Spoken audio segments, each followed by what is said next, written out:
Friends, good morning అందరికీ ఈరోజు పెద్దల అమావాస్య. అందరికీ శుభాకాంక్షలు.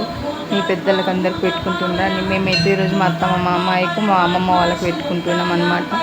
పూజ అయితే అమావాస్య పూజ చేసినాం. ఇక్కడ సూర్యగ్రహణం లేదంటే పూజ అయితే అయిపోయింది. కొబ్బరికాయలు పువ్వు వచ్చింది ఫ్రెండ్స్. అయితే పూజ అయ్యింది. ఇప్పుడు పెద్దల అమావాస్యకి మా అత్తమ్మ వాళ్ళకి మేము నాన్ వెజ్ చేయమన్నమాట. బయటకించి పెడతాము, కానీ ఇక్కడ అమావాస్య ఉంది కనుక మేము నాన్ వెజ్ తినము అమావాస్య రోజు. అందుకే ఇప్పుడైతే పోలేలు పప్పుచారు ఇంకా రైస్ పెట్టేస్తున్నాం. మిక్స్ కూరగాయలు అన్నీ పెడతామన్నమాట. అన్ని కూరగాయలు అప్పుడు పాతకాలం మా నాన్నమ్మ వాళ్ళు మా అమ్మమ్మ వాళ్ళు ఎట్లా చేసేవాళ్ళు అలానే చేస్తాను నేను. దసరా రోజు నాన్ వెజ్ అవన్నీ చేసి మళ్ళీ వాళ్ళకి నైవేద్యమే ఎక్కిస్తాను.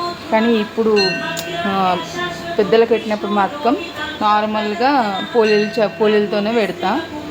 ఒక్కొక్కరి ఇష్టం, అది మనకు చెప్పలేము. నేనైతే మా అత్తమ్మ అట్లా చేసేటప్పుడు మా తాత వాళ్ళకు మా అమ్మమ్మకు మా తాతకు అట్లా నేను కూడా అలానే చేస్తున్నా. నాన్ వెజ్ అయితే ఏం పెట్టను, పోలేలు ఇవి పెడతా. మా హస్బెండ్ బయటకించి తీసుకొచ్చి నైవేద్యంలోనే పెట్టి మా అత్తమ్మ వాళ్ళకు సమర్పిస్తామన్నమాట. మేము ఈసారి అయితే సండే చేస్తున్నాము, అమావాస్య రోజు చేస్తున్నాం. మా అత్తమ్మ చనిపోయి ఇప్పుడు 1 year అయిపోయింది కనుక పోయినసారి తొందరగా ఒక అమావాస్య ముందు రోజు చేసినాము. ఇప్పుడైతే ఇలా చేసేస్తున్నాము. పూజ అయితే అయిపోయింది. ఇప్పుడు వాళ్ళ కోసం అని వంటలు చేస్తున్నాం. ఇప్పుడు పటపట్ చేసుకోవాలా, మధ్యాహ్నం లోపల చేయాలా. ఓకేనా ఫ్రెండ్స్? వీడియో నచ్చితే లైక్ చేయండి, షేర్ చేయండి, సబ్స్క్రైబ్ చేయండి, ఫుల్ వీడియో చూడండి. బాయ్.